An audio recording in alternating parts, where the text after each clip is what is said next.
시청자 여러분 안녕하십니까? 10월 24일 화요일 굿모닝 YTN 1부 시작합니다. 먼저 주요 뉴스 보고 오겠습니다. 이스라엘이 가자 지구에 지상군을 투입해 첫 지상작전을 펼쳤습니다. 주민을 위한 구호 물품이 속속 가자 지구를 향하고 있지만 여전히 턱없이 부족한 상황입니다. 사우디아라비아 국빈 방문 4일째를 맞은 윤석열 대통령이 한국-사우디 건설협력 50주년 기념식에 참석하는 등 경제 일정에 주력했습니다. 특히 초대형 신도시 건설 프로젝트인 네옴시티와 관련해 국내 기업들이 수주할 수 있도록 전폭적인 지원에 나섰습니다. 35일 만에 당무에 복귀한 더불어민주당 이재명 대표가 자신의 체포 동의안에 찬성한 이른바 가결파에 대한 징계 요구를 일축했습니다. 선거 패배 뒤 혼란에 빠진 국민의힘은 혁신위원장으로 특별기와 1호 주인공인 인효환 연세대 의대 교수를 임명했습니다. 소가 걸리는 바이러스 전염병인 럼피스킨변 확진이 전국 농가에서 이어지고 있습니다. 정부는 백신 접종 뒤 매몰 처분 범위를 축소하는 방안을 검토하기로 했습니다. 카카오 창업자인 김범수 미래 이니셔티브 센터장이 SM엔터테인먼트 인수 과정에서 불거진 시세 차익 의혹 피의자 신분으로 금감원에 출석해 15시간이 넘는 고강도 조사를 받았습니다. 카카오 측은 정당한 주식 매수였고 김 센터장이 관여한 적 없다는 입장을 고수하고 있습니다. 프로야구 준플레이오프 2차전에서 NC가 또 한 번 SSG를 꺾었습니다. NC는 플레이오프까지 1승만에 남겨뒀습니다.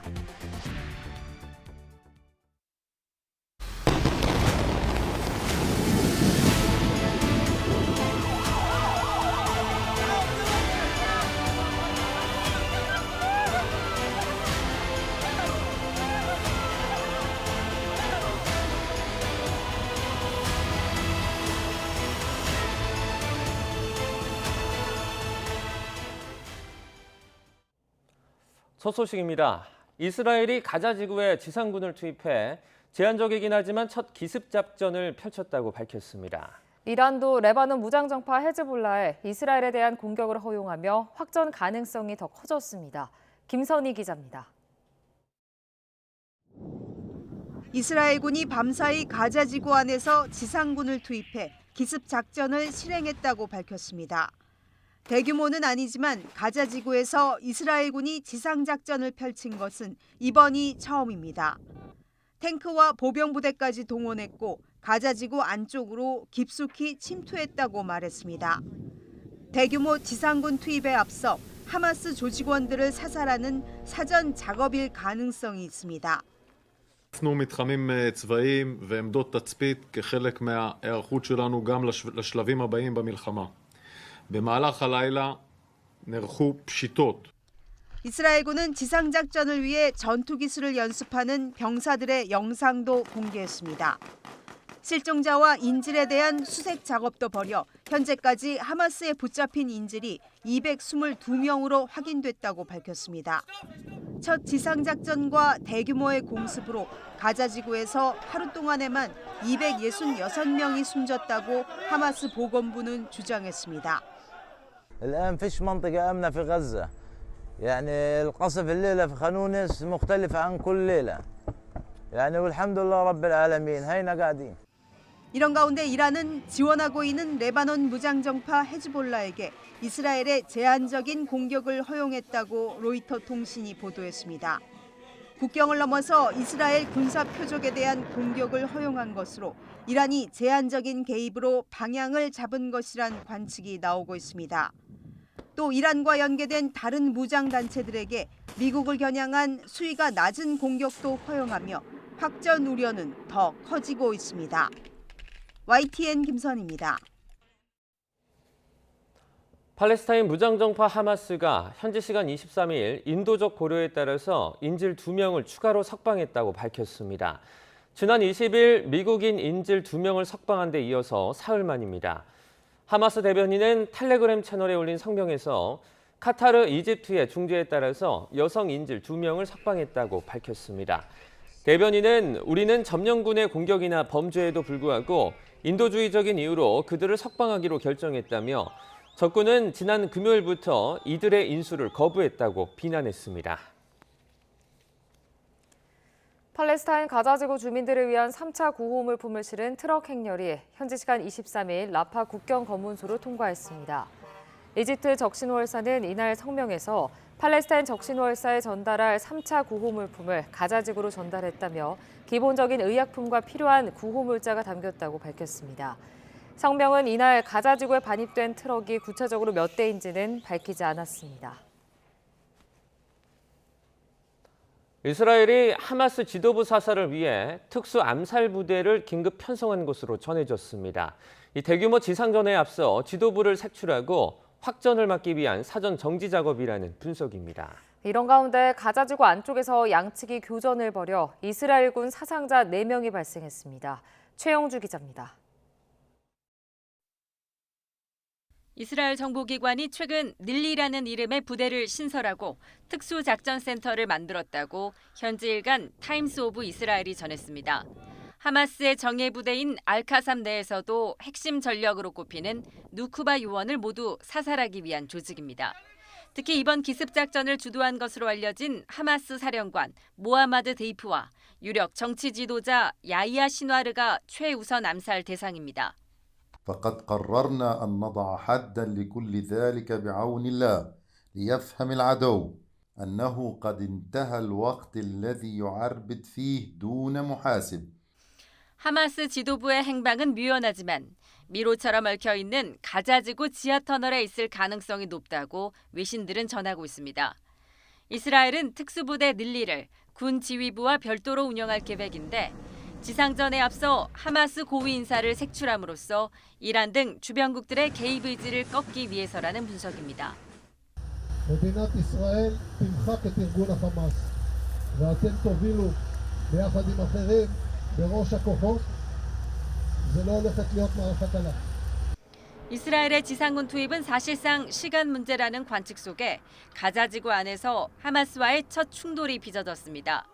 하마스의 대전차 미사일 공격으로 가자지구 장벽 인근에서 작전 중이던 이스라엘 군인 1명이 숨지고 3명이 다쳤습니다. 미국 CNN 방송은 이번 전쟁이 발발한 이후 양측이 가자지구 지상에서 벌인 첫 교전 가운데 하나로 보인다고 전했습니다. 가자지구 접경 지역에 이스라엘의 대규모 병력이 집결한 가운데 이번 교전이 지상전의 전초전이 될지 주목됩니다. YTN 최영주입니다. 사우디아라비아 국빈 방문 사흘째, 윤석열 대통령은 이른바 1호 영업사원으로서 경제 일정에 주력했습니다. 특히 사우디의 초대형 신도시 건설 프로젝트인 네옴시티에서 우리 기업들이 수주할 수 있도록 전폭적으로 지원에 나섰습니다. 사우디 리야드에서 박소정 기자입니다. 예상 사업비만 5천억 달러. 사우디의 초대형 미래 신도시 건설 프로젝트인 네옴시티. 그 전시관에서 한 사우디 건설 협력 50주년 기념식이 열렸습니다. 1973년 삼환 기업이 국내 기업 최초로 사우디 고속도로 건설을 수주한 지 50년이 흐른 걸 기념하는 자리입니다. 윤석열 대통령은 이제 새로운 인프라 경제 협력을 열어가자면서 특히 네옴시티에 한국의 첨단 도시 건설 역량을 결합하면 미래 도시의 새 모델을 제시할 수 있다며 이렇게 강조했습니다. 사우디와의 건설 협력은 우리에게는 중동 신화가 되었습니다. 이제 새로운 도시 건설의 신화를 함께 만들어 갑시다. 행사를 계기로 24억 달러 규모의 가스 플랜트 패키지 계약이 체결됐는데 우리 기업이 중동 최대 셰일가스 매장지에서 천연 가스를 정제하는 플랜트 건설 사업입니다. 중국 등 경쟁이 치열해진 플랜트 시장에서 한국 기업의 위상을 다시 한번 증명한 것입니다. 금년에만 사우디에서 총 86억 불의 해외 건설 사업을 수주하게 되었습니다. 포스트 오일 시대에 대비하고 있는 사우디. 미래기술 파트너십 포럼에서 윤 대통령은 디지털, 청정에너지, 바이오 헬스, 우주까지 4대 분야에서 한국과 사우디의 연대를 언급했습니다. 역시 네옴시티 사업 등을 염두에 둔 발언입니다. 한국은 세계 최고의 디지털 기술을 보유하고 있어 사우디의 스마트 시티 구축 사업과 연계한다면 양국 기업의 새로운 기회를 제공하고 빈살만 사우디 왕세자 겸 총리가 졸업한 킹 사우디대 강연에선 한국과 사우디가 퍼스트 무버, 즉 선도자로 거듭나야 한다 말했습니다. 세계 최대 규모 K컬처 페스티벌이 리야드에서 성공적으로 열린 것에 감사를 전하고 사우디 학생들을 위한 정부 장학금 지원 확대도 약속했습니다. 대한민국 1호 영업사원을 자처하는 윤 대통령이 전 세계가 주목하는 네옴시티 수주전에 주력하는 모습인데 실질적으로 얼마나 추가 성과가 나올 수 있을지 주목됩니다. 사우디 리야드에서 YTN 박소정입니다. 국민의힘 당 쇄신을 이끌 혁신위원장에 지난 2012년 특별기와 1호 주인공인 인유한 연세대 의대 교수가 임명됐습니다. 배우자와 아이만 빼고 다 바꿔야 한다는 고 이건희 삼성 회장의 생전 발언을 거론하며 강한 쇄신 의지를 내비쳤는데 당내에서는 기대와 우려가 교차했습니다. 나혜인 기자입니다. 보궐선거 참패 이후 당 혁신기구 수장자를 놓고 2주 가까이 고심을 거듭하던 국민의힘 김기현 대표의 선택은 인유한 연세대 의대 교수였습니다. 인 교수는 19세기 미국에서 온 선교사 유진 벨 씨의 증손자로 4대째 우리나라에서 교육, 의료 활동을 펼쳐왔습니다. 지난 2012년 박근혜 전 대통령 당선인 인수위 시절부터 보수정당 영입 대상으로 거론됐습니다.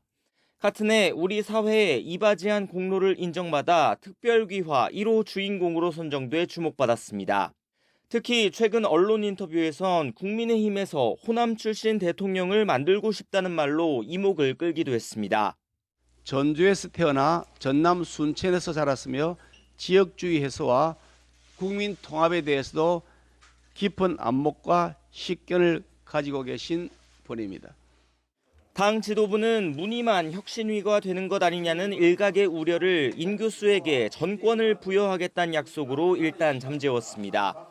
아침까지 근무지인 세브란스 병원에서 환자를 돌봤던 인 교수도 곧바로 당사를 찾아 생각은 달라도 사람은 미워하지 말자는 통합의 메시지와 함께 변화와 희생을 당부했습니다.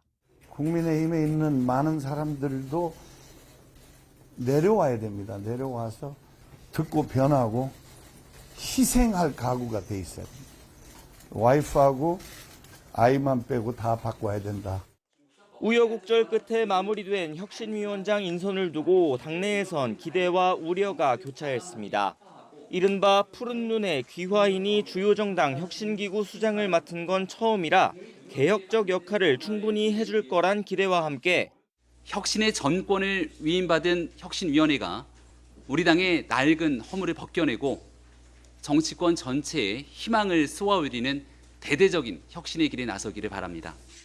정치의 문외한인 인 교수가 내년 총선에 대비해 그야말로 뼈를 깎는 쇄신을 주도적으로 이끌 수 있겠느냐는 회의 섞인 목소리도 나왔습니다. 당 내부의 체질을 개선시키고 정말 총선에 바람을 불러일으킬 수 있는 대수술을 할 수 있는 집도의가 필요한 상황입니다. 어떻게 역할을 하실지는 두고 봐야 할 것 같습니다.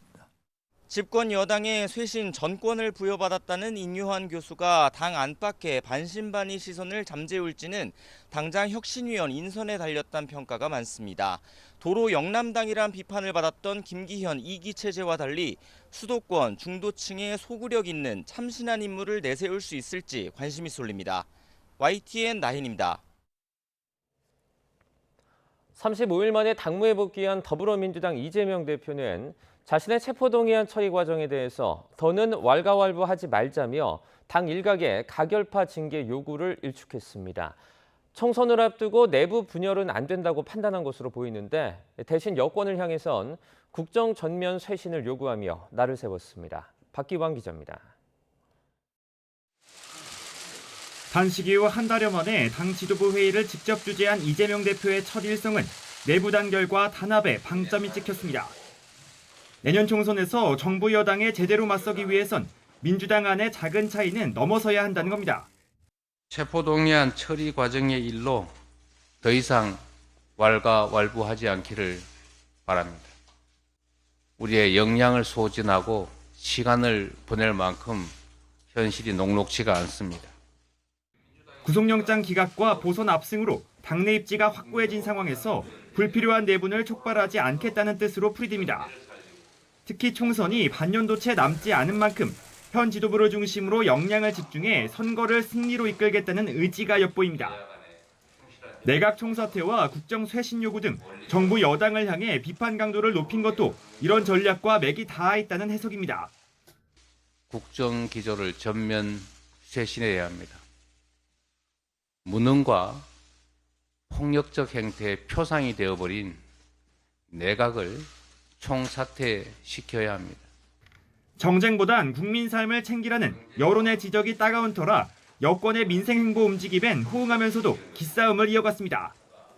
의대 정원 확대 등 민생 현안에는 적극 협조하겠지만 국민의힘 김기현 대표가 제안한 여야 대표 양자회담엔 선을 그었습니다. 대신 윤석열 대통령을 포함한 여야정 3자 회동을 역제안했는데 경제 회복과 민생을 챙기기 위해서 여야정 대통령과 여당 대표 그리고 야당 대표 3자 회동을 제안하는 바입니다. 국민의힘은 아직 이 대표와 민주당이 민생을 위해 형식과 조건 없이 만나자는 김기현 대표의 진정성을 받아들일 여건이 갖춰지지 않은 것 같다고 지적했습니다. 사실상 대통령을 포함한 3자 회담은 거부한 건데 다만 전형적 태도 변화를 기대한다며 대응 수위는 조절했습니다. 당무에 복귀한 이재명 대표는 여권과 당 내부를 향해 각각 강원 메시지를 내며 투트랙 행보를 예고했습니다. 재판 출석 등 사법 리스크를 딛고 여당과의 지지율 경쟁에서 성과를 낼 수 있을지 주목됩니다. YTN 박견입니다. 김승희 전 대통령 비서실 의전비서관의 딸이 지난 5월에도 학교폭력으로 신고됐던 것으로 확인됐습니다. 피해자 측은 전치 9주에 달하는 중대상해에 지속적인 학폭 의혹에도 강제 전학 조치를 피했다며 법적 대응을 준비하고 있습니다. 김태원 기자입니다.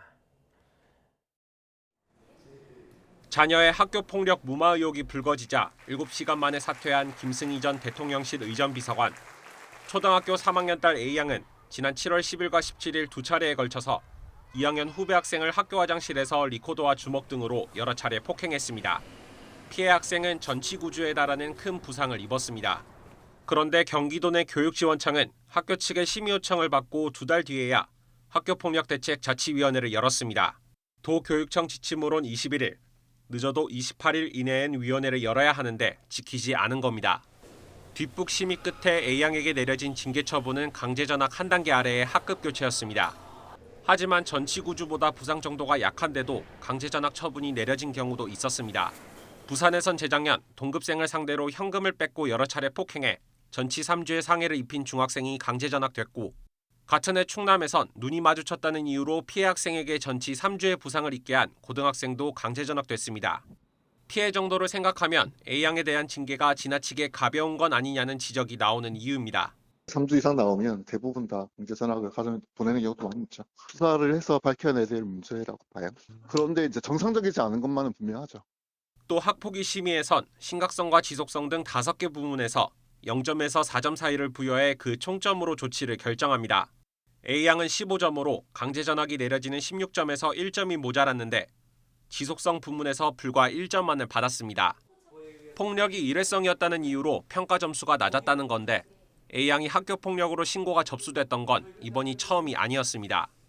지난 5월에도 동급생에게 언어폭력으로 신고됐는데 피해 학생과 화해했고 학폭위 개최를 원하지 않아 학교장이 자체적으로 사건을 종결했다는 겁니다. 피해자 측은 알려진 2차례 폭행 외에 추가 폭행이 있었다며 행정소송 등 법적 절차를 검토하는 것으로 전해졌습니다. 경기도 교육청은 A양이 지속성 부문에서 낮은 점수를 받았던 건 학폭위 내부에서 판단한 것이라 설명하기 어렵다는 입장입니다. 다만 사안 처리 과정에서 부당한 압력은 없었는지 점검해 문제가 있으면 조치에 나설 방침입니다. YTN 김태원입니다. 지난 20일 국내 럼피스킨병이 처음 발생한 이후 현재까지 17건으로 늘었습니다. 앞으로 더 나올 거란 우려 속에 농가에 피해가 예상되는 만큼 정부가 백신 접종 뒤 매몰 처분 범위를 축소하는 방안을 검토하기로 했습니다. 양희력 기자입니다. 럼피스킨병 확진 농가가 하루 사이 4곳 늘었습니다. 경기도 김포와 충남 서산, 당진, 그리고 충북 음성에 있는 한우 농가입니다. 경기와 충남에 한정됐던 확진 사례가 국내 첫 발생 사흘 만에 충북으로까지 확대됐습니다. 경기도 평택과 화성에 농장 3곳도 추가돼 국내 럼피스킨병 발생은 현재까지 17건으로 늘어났습니다. 정부는 럼피스킨병 발생 추세가 당분간 꺾이지 않을 거로 보고 있습니다. 실제로 방역당국은 의심 사례 3건에 대해 정밀검사를 진행하고 있습니다. 조기에 차단할 수 있도록 만전을 기해 주시면 고맙겠습니다. 상당히 많이 나올 가능성이 있습니다. 지금 나오는 걸로 봐서는. 한우와 젖소농가 피해를 우려하는 목소리도 나왔습니다. 럼피스킨병이 발생하면 해당 농장에 있는 소들은 모두 매몰 처분되고 있기 때문입니다. 정부는 주변으로 번질 염려를 차단하고 식품 유통망으로 퍼지는 것을 막기 위해 불가피한 조치라고 설명했습니다. 다만 백신 접종으로 어느 정도 급한 불을 끄면 매몰 범위를 축소할 뜻을 내비쳤습니다. 축산농가가 그렇지 않아도 어려운데 점점 더 이런 것 때문에 어려워지지 않은 생각을 하는 거거든요. 걸린 생체만 살처분하면 되는 거 아니냐. 그거는 백신 정책을 이제 추진하니까 3주 정도면은 백신 항체가 형성되거든요. 그 이후에는 발현된 개체만 처분하는 쪽으로. 이와 함께 정부는 럼피스킨병은 구제역과 달라 농가에 책임을 물을 단계가 아니라며 매몰 처분하더라도 보상은 100% 이루어진다고 강조했습니다. YTN 양일혁입니다. 카카오 창업자인 김범수 미래 이니셔티브 센터장이 SM엔터테인먼트 인수 과정에서 불거진 시세 차익 의혹 피해자 신분으로 금감원에 출석해 고강도 조사를 받았습니다. 일각에서는 시세 조종 처벌 여부에 따라 카카오뱅크의 대주주가 바뀔 가능성도 있다는 관측도 나옵니다. 홍민기 기자입니다. 15시간 넘는 금융감독원의 강도 높은 조사를 마치고 나온 김범수 미래 이니셔티브 센터장은 카카오를 둘러싼 시세 조종 의혹에 대해 말을 아꼈습니다. 어느 부분을 중점적으로 소명하셨는지요? 상시 조사에 임했습니다. 앞서 금융감독원은 지난 2019년 자본시장 특별사법경찰이 출범한 이후 처음으로 조사 대상을 포토라인에 세우며 그동안의 수사에 대한 자신감을 드러내기도 했습니다. 김 센터장은 금감원 출석 당시에도 성실히 임하겠다는 말만 남기고 아무런 답변을 하지 않았습니다. 국가조작 혐의 인정하십니까? 카카오가 창사일이 최대 위기라는 말이 나오고 있는데 관련해서 한 말씀 부탁드립니다. 한 말씀 해주시죠. 성실 조사에 임하겠습니다. 배재현 대표한테 주가 조작 지시하거나 보고받은 적 있으십니까? 카카오는 지난 2월 하이브와의 SM엔터테인먼트 경영권 인수 경쟁 당시 2,400억 원가량을 투입해 SM 주가를 의도적으로 끌어올렸다는 의혹을 받고 있습니다. 이 과정에서 자산운용사인 원아시아 파트너스와 공모했다는 의혹도 조사 대상입니다. 앞서 김 센터장의 사무실과 휴대전화를 압수수색한 금감원은 카카오 실무진들의 휴대전화에서 시세 조종 정황이 담긴 통화 녹음 파일과 문자 등을 확보한 것으로 전해졌습니다. 특히 하이브의 공개 매수를 막기 위해 직원들이 특정 가격 이상으로 주식 매수 주문을 논의하는 내용 등도 담긴 것으로 알려졌습니다. 생각보다는 수사가 신속하게 진행되고 있으며 어느 정도 실체 규명에 대한 자신감은 저희가 갖고 있어서 아직 기소 전 단계라 결과를 예단하긴 어렵지만 일각에선 처벌 여부에 따라 카카오뱅크 대주주 적격성 문제가 불거질 수 있다는 관측이 나옵니다. 현재 카카오뱅크의 지분 약 27%를 보유하고 있는 대주주인 카카오가 벌금형 이상 처벌로 적격성에 문제가 생겨 금융당국의 적격성 충족 명령을 해결하지 못할 경우 지분 10% 초과분을 처분해야 하기 때문입니다. 하지만 여전히 카카오 측은 시세 조종이 아니라 정당한 장내 주식 매수였고 김 센터장도 이에 관여한 바 없다는 입장인 것으로 전해졌습니다. 올해 초부터 이어진 경영진들의 잇따른 사법 리스크로 인해 지난주 심리적 저항선이었던 4만 원 선 아래로 내려간 카카오는 52주 신저가를 경신하고 있습니다. YTN 홍민기입니다. 3년 동안 이어진 대한항공과 아시아나항공의 인수 통합 절차가 다음 주 분수령을 맞습니다. 아시아나항공 이사회에서 화물사업 매각을 어떻게 결정짓느냐에 따라 합병 향배가 갈릴 전망입니다. 윤혜리 기자의 보도입니다. 대한항공과 아시아나항공이 합병 과정의 난기류를 만났습니다. 기업 결합을 심사 중인 유럽연합 집행위원회가 두 항공사 합병으로 유럽 화물 노선 독점이 우려된다며 제동을 걸고 나선 겁니다. 이에 따라 대한항공은 아시아나항공 화물 사업에 대한 분리 매각 방안을 담은 시정안을 제출할 계획입니다. 오는 30일 아시아나 항공 이사회의 승인부터 얻어야 하는데 이사진 6명 가운데 4명 이상의 동의가 필요합니다. 당장 내부 반발이 만만치 않습니다. 아시아나 항공노조는 화물 사업 매각은 항공사 해체나 다름없다며 기업 결합을 즉각 중단하라고 촉구했습니다. 대한항공 입장에서도 알짜 사업인 화물 운송 부문을 떼어내긴 쉽지 않습니다. 다만 EU 심사 문턱을 넘기 위한 불가피한 선택지라는 현실론도 나옵니다. 합병이 불발될 경우 부채 비율이 1,700%를 넘는 아시아나 항공이 독자적으로 생존할 가능성이 희박하다는 겁니다. 올해 상반기 기준으로 한 아시아나 총부채가 대략 한 12조 원 정도 달하는 걸로 알고 있고, 이것으로 인한 어떤 이자로만 한 4천억 원 정도 나가는 걸로 알고 있습니다. 지금으로서는 어떤 최적의 대안이 이제 대한항공이 인수하는 거고, 지난 한 2년 넘게 이것이 진행돼 왔기 때문에. 아시아나 항공은 지난해 화물 운송으로 7,400억 원에 달하는 역대 최대 흑자를 냈지만 영업이익의 60%는 부채를 갚는 데 썼습니다. 팬데믹이 끝나면서 화물 매출 비중도 급감해 재작년 전체 매출 80% 가까이 차지했던 게 올해 1분기 25%까지 줄어든 상황입니다. 결국 아시아나 항공 이사진이 기업 결합에 향배를 진 가운데 매각 결정이 날 경우 남은 심사 과정에 속도가 붙을 전망입니다. YTN 윤혜리입니다. 최근 서울 대학가에서 대마 판매를 암시하는 듯한 수상한 전단이 잇따라 발견돼 비상이 걸렸습니다. 대마는 구입만 해도 처벌받을 수 있어 해당 대학들이 긴급 조치에 나섰고 경찰은 용의자를 추적하고 있습니다. 윤웅성 기자입니다. 홍익대학교 온라인 학생 커뮤니티에 소름 돋는 내용의 광고물을 봤다는 글이 잇따라 올라왔습니다. 영감이 필요하냐? 액상 대마를 준비했다. 연락을 달라. 마약 판매를 암시하는 명함 크기의 전단지가 교내 곳곳에 뿌려졌다는 겁니다. 건국대학교에서도 최근 같은 형태의 광고물이 학교 곳곳에서 발견됐습니다.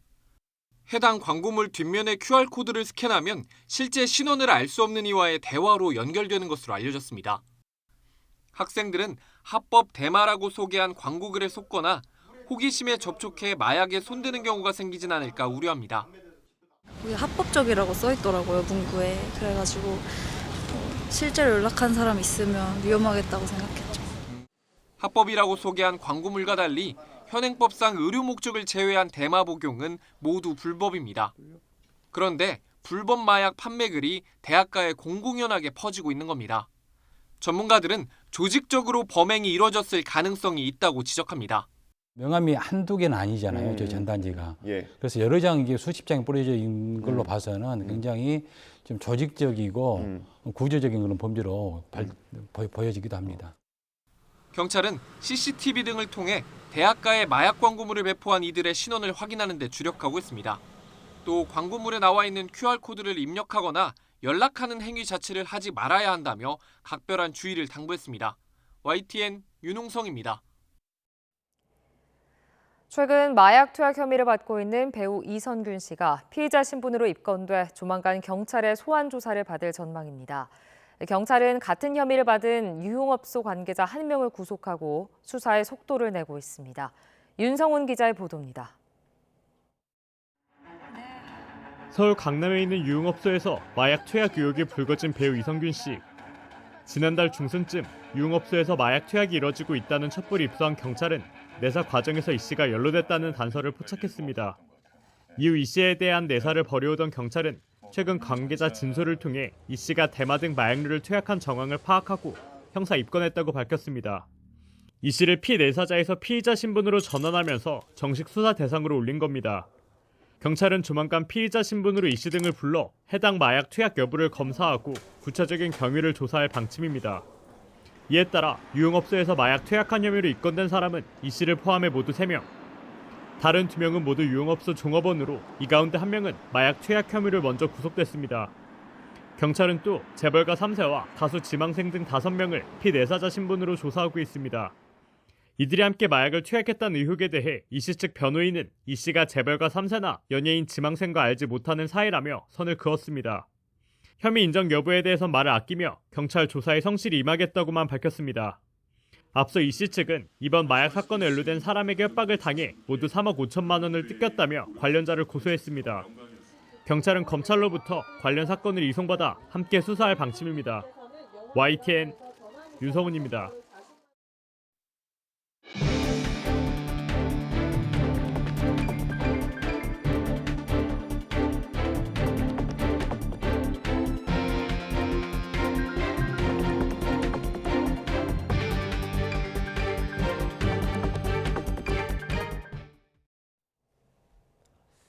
이스라엘군은 가자 지구 내에서 무장 세력을 소탕하기 위해 지상군이 밤새 제한적인 기습 작전을 펼쳤다고 밝혔습니다. 로이터 통신에 따르면 이스라엘군 대변인 다니엘 하가리 소장은 현지 시간 23일 언론 브리핑에서 이같이 밝혔습니다. 하가리 소장은 이번 공습은 하마스 대원들이 이스라엘군의 침공에 대비해서 집결한 곳에 초점을 뒀다고 설명했습니다. 이스라엘군이 가자 지구 내 지상작전 실행을 밝힌 건 이번이 처음입니다. 하가리 소장은 또 현재까지 하마스에 붙잡힌 인질은 222명으로 확인됐다고 밝혔습니다. 이란이 레바논의 무장정파 헤즈볼라에 이스라엘에 대한 제한적 공격을 허용했다고 로이터 통신이 보도했습니다. 이란 내부 소식에 정통한 관계자들에 따르면 이란 수뇌부는 헤즈볼라에 국경을 넘어 이스라엘 군사 표적에 대한 제한적 공격을 허용했다고 밝혔습니다. 이란이 이스라엘과 하마스 간 전쟁에 적극적으로 개입할지를 놓고 진퇴양난에 빠진 와중에 제한적인 개입으로 방향을 잡은 것으로 풀이됩니다.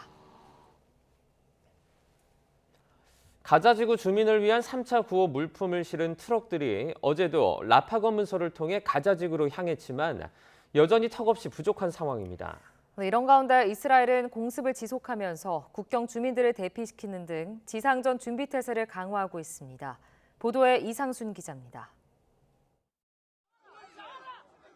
전쟁통에 임시 대피소가 된 학교 운동장에서 어린아이와 어른 할 거 없이 아우성을 칩니다. 언제 끊길지 모를 식량 배급 트럭이 온 겁니다. في جلب والحصول على المواد ونحن نعيش يعني آخر أيام وبعد هيك نظرا لضعف الإمكانيات وقلتها يعني سنوقف هذا العمل لعدم توفر الإمكانيات. 지난 21일 라파 검문소로 들어온 첫 번째 구호 트럭 20대 중 WFP 세계 식량 계획의 구호품은 월요일부터 배급되기 시작했습니다. 다음 날에는 트럭 10대, 23일에 다시 3차분 트럭 20대가 들어왔지만 가자 지구의 인도적 참사를 해결하기엔 턱없이 부족한 상황입니다. 유엔은 가자 지구 주민 200만여 명을 지원하려면 하루에 최소 트럭 100대분의 지원이 필요하다고 보고 있습니다. The truck crossing Rafah border are a small window of hope, but they are nowhere near enough to meet the rising needs of the people inside Gaza. We cannot afford to wait. 이런 가운데서도 가자시티에는 이스라엘의 폭격이 이어졌습니다. 피난민이 몰려있는 가자지구 남부의 라파도 또 쑥대밭이 됐습니다. 반면 레바논과 인접한 이스라엘의 국경 지역은 주민들이 차분하게 대피하고 있습니다. I'm taking my whole family. It's myself, my wife, 3 children, my dog. Won't leave my dog. For how long? I don't know. 전면적인 지상전 개시에 앞선 사전 조치입니다. המשיכו להיערך להתקפה כי היא תגיע. אנחנו נערכים ביסודיות, זאת תהיה התקפה קטלנית, זאת תהיה התקפה משולבת מהיבשה, מהים ומהאוויר. עשו את העבודה שלכם, תתכוננו, אנחנו נפעיל אתכם. 지난 7일 하마스의 기습 공격으로 이스라엘은 1,400여 명이 숨졌지만 이스라엘의 보복 공습으로 인한 가자 지구의 사망자는 5천 명을 넘어섰고 이 중 어린이가 2천여 명이나 됩니다. 하지만 이스라엘이 지상전을 본격화하면 인명 피해는 더욱 급증할 것으로 보입니다. YTN 이상순입니다. 국민의힘 당쇄신을 이끌 혁신위원장에 지난 2012년 특별기화 1호 주인공인 인요한 연세대 의대 교수가 임명됐습니다. 인요한 교수는 배우자와 아이만 빼고 다 바꿔야 한다는 고 이건희 삼성 회장의 생전 발언을 거론하며 강한 쇄신 의지를 내비쳤습니다. 직접 들어보시죠. 며칠 전에 우리 대표님하고 식사를 같이 했는데 무서울 정도로 고난을 많이 부여를 해주셨습니다. 이거 아주 거침없이. 우선을 논의할 건지 혹시 바꿀 생각 있으신가요? 국민의힘에 있는 많은 사람들도 내려와야 됩니다. 내려와서 우리가 자세를 많이, 병원에서 제가 내려오는 거 휠체어 밀고 이런 거를 잘합니다. 환자들. 내려와서 들어야 되고, 그 다음에 듣고 변하고 희생할 각오가 돼 있어요. 총선 출마 계획 있으신지요? 그건 다 내려놓은 겁니다. 그거는 여러 가지 말도 있고 유혹도 있고 있지만 그것은 지금 여기 이 일 맡은 동안에 다른 건 없습니다. 다 내려놓은 겁니다. 그건 확실하게 말씀드립니다. 인요한 연세대 의대 교수가 당 혁신기구 수장으로 임명된 것을 두고 국민의힘 내부에선 기대와 우려가 교차했습니다. 김병민 최고위원은 어제 아침 최고위에서 당의 대대적인 변화를 이끌어갈 혁신위가 첫 발을 뗐다며 낡은 허물을 벗겨내고 정치권 전체에 희망을 쏘아올리길 기대한다고 말했습니다. 반면 수도권 사선인 윤상현 의원은 국회 토론회에서 지금 해야 하는 건 통합이 아니라 변화와 혁신인데 국민통합위원장이냐는 느낌이 들었다며 어떤 역할을 할지는 두고 봐야 할 것 같다고 밝혔습니다. 장기간 단식으로 병원에 입원한 뒤 35일 만에 당무에 복귀한 더불어민주당 이재명 대표는 자신의 체포동의안 표결 과정과 관련해 더 이상 왈가왈부하지 않기를 바란다고 밝혔습니다. 이 대표는 또 정부 여당을 향해선 무능함과 무책임으로 국민의 삶과 경제 안보가 위협받고 있다며 윤석열 대통령은 국정기조를 전면 쇄신하고 무능과 폭력적인 행태의 표상이 돼버린 내각을 총사퇴시켜야 한다고 주장했습니다. 직접 들어보시죠. 윤석열 대통령께서는 계속 말씀드렸던 것처럼 국정기조를 전면 쇄신해야 합니다. 무능과 폭력적 행태의 표상이 되어버린 내각을 총사퇴시켜야 합니다.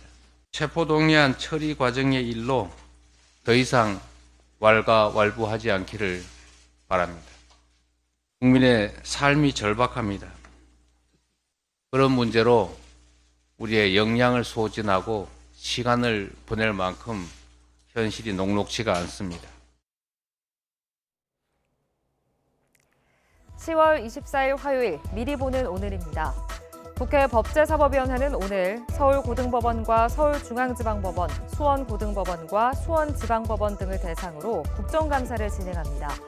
지난달 27일 검찰이 청구한 민주당 이재명 대표의 구속영장을 중앙지법이 기각한 결정을 두고 여야 공방이 벌어질 것으로 보입니다. 국회 국방위원회는 오늘 해군본부와 해병대 사령부 등을 대상으로 국정감사를 진행합니다. 오늘 국감에선 수해 실종자 수색 도중 순직한 고 최상병 사건의 수사 외압 의혹을 놓고 여야가 공방을 벌일 것으로 보입니다. 법무부가 고위험 성범죄자의 거주를 제한하는 이른바 한국형 제시카법을 입법 예고합니다. 한동훈 법무부 장관은 오늘 오후 정부 과천청사에서 브리핑을 열고 이 같은 내용의 법률안을 직접 발표합니다. 한국형 제시카법은 고위험 성폭력 범죄자가 학교나 어린이집, 유치원 등 미성년자 교육시설 주변에서 살지 못하도록 거주지를 제한하는 내용입니다. 내년 10월 말부터 상습 음주운전으로 면허가 취소된 사람이 다시 운전대를 잡으려면 차에 음주운전 방지 장치를 부착해야 합니다. 이는 운전자가 술에 취한 상태에선 자동차의 시동이 걸리지 않도록 하는 장치인데요. 법제처는 음주운전 방지 장치 도입 등 국민 생활 밀착형 국정과제 법률 12개를 오늘 공포한다고 밝혔습니다. 지금까지 미리 보던 오늘이었습니다.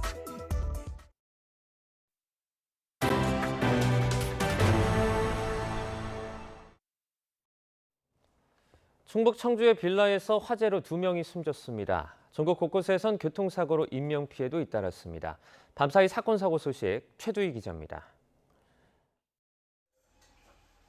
온 집안이 새까맣게 타버렸고 천장은 너덜너덜하게 찢겨 나갔습니다. 충북 청주의 3층짜리 빌라 1층에서 불이 난 건 어젯밤 9시 50분쯤 불은 10여 분 만에 꺼졌지만 1층에 살던 85살 남성과 75살 여성 등 2명이 숨졌고 3층에 있던 30대 부부와 아기도 연기를 들이마셔 치료를 받고 있습니다. 경찰과 소방당국은 정확한 화재 원인을 조사하고 있습니다.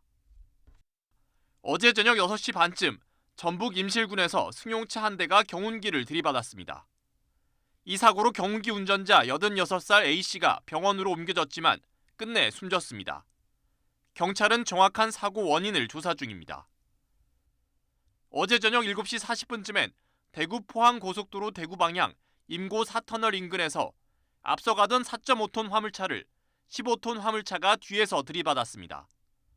뒤이어 지나가던 SUV 차량이 이를 피하지 못하고 들이받으면서 차량에 불이 붙어 SUV 운전자가 현장에서 숨졌습니다. 경찰은 SUV 운전자 신원을 확인하는 한편 정확한 사고 경위를 조사하고 있습니다. YTN 최두입니다. 또래 고등학생을 성추행하고 SNS 영상통화 기능을 통해서 생중계까지 한 일당 중에 한 명이 추가로 구속됐습니다. 대전지방법원은 어제 10대 A양에 대한 구속 전 피의자 신문을 열고 도망할 우려가 있고 소년이지만 구속해야 할 부득이한 사유가 있다며 구속영장을 발부했습니다. A양 등 5명은 지난 14일 새벽 대전 중구의 한 모텔에서 고등학생 피해자를 감금한 채 집단 폭행하고 성범죄를 저지르는 모습을 SNS 영상통화로 생중계까지 한 혐의를 받습니다.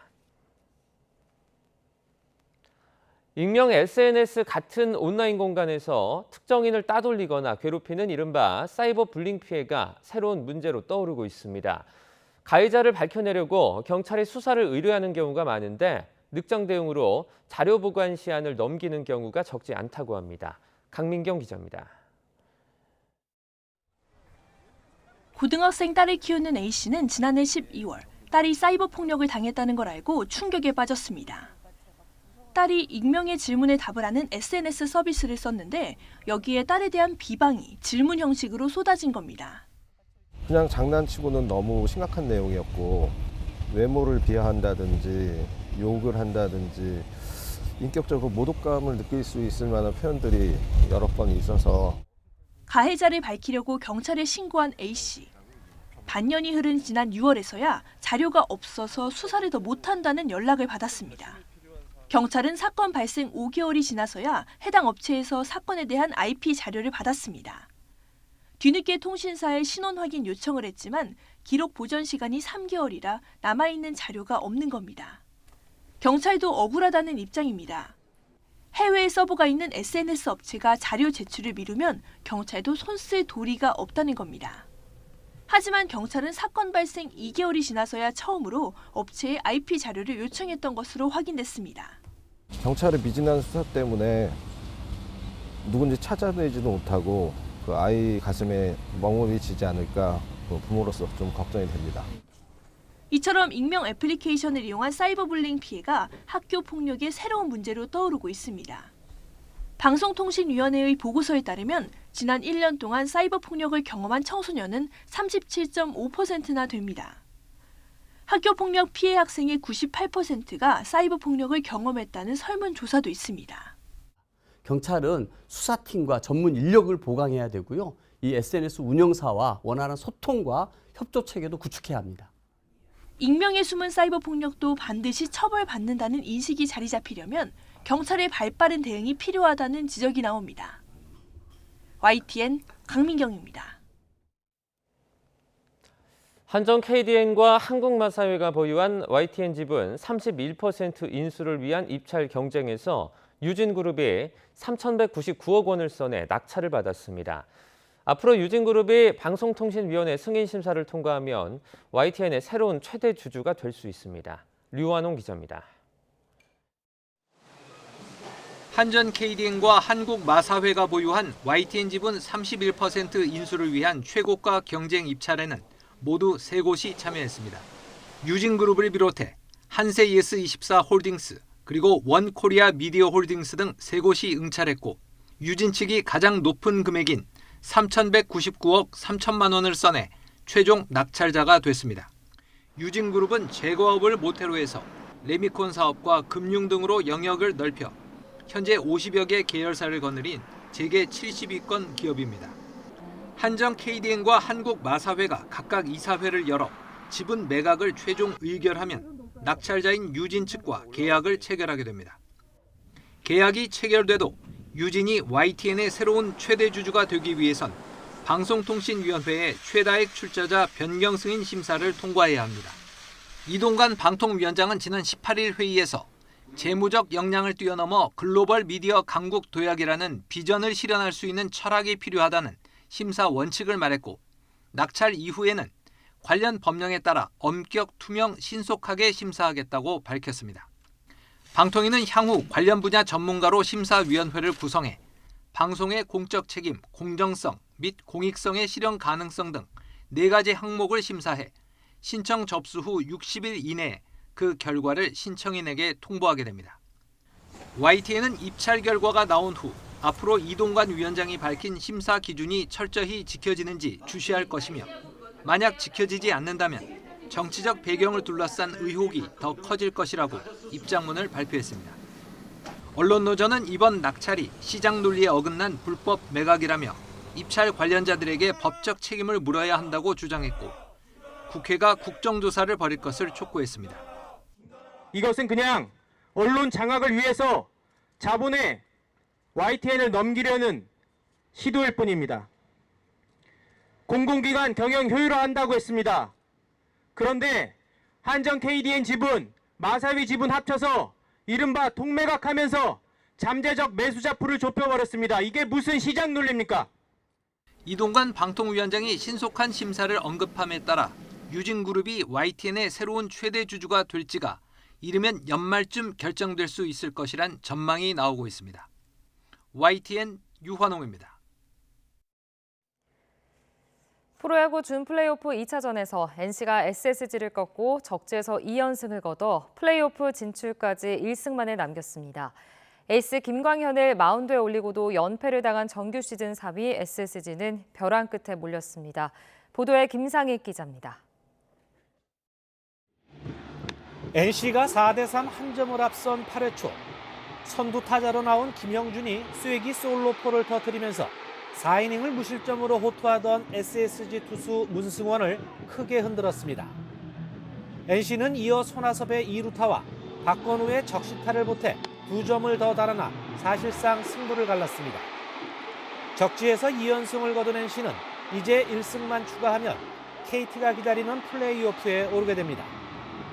5타수 3안타 2타점을 기록한 박건우는 2차전 MVP에 선정됐습니다. 여기서 저희는 안주하지 않을 거니까 조금 더 높은 곳에 가서 더 좋은 상을 받을 수 있도록 그렇게 노력하겠습니다. NC 방망이는 1회부터 SSG 토종 에이스 김광현을 공략하는 데 성공했습니다.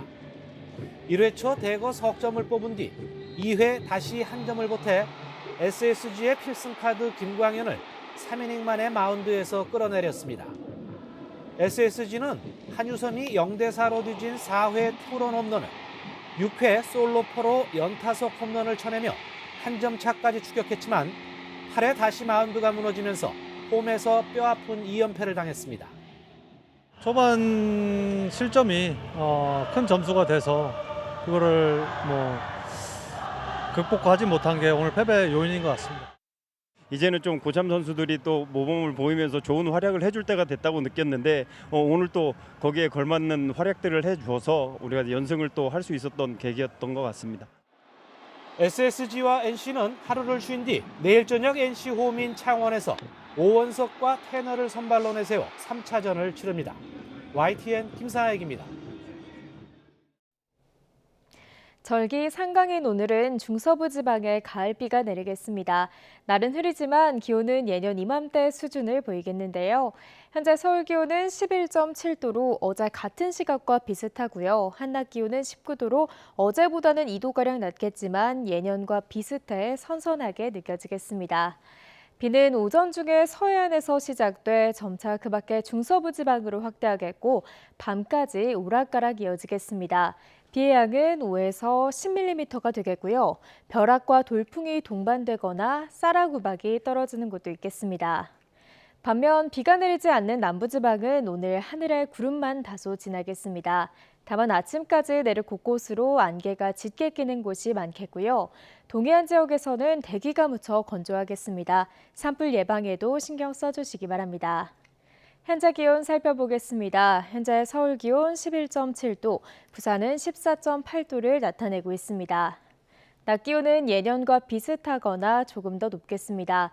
오늘 서울 한낮 기온 19도, 광주와 대구는 21도가 예상됩니다.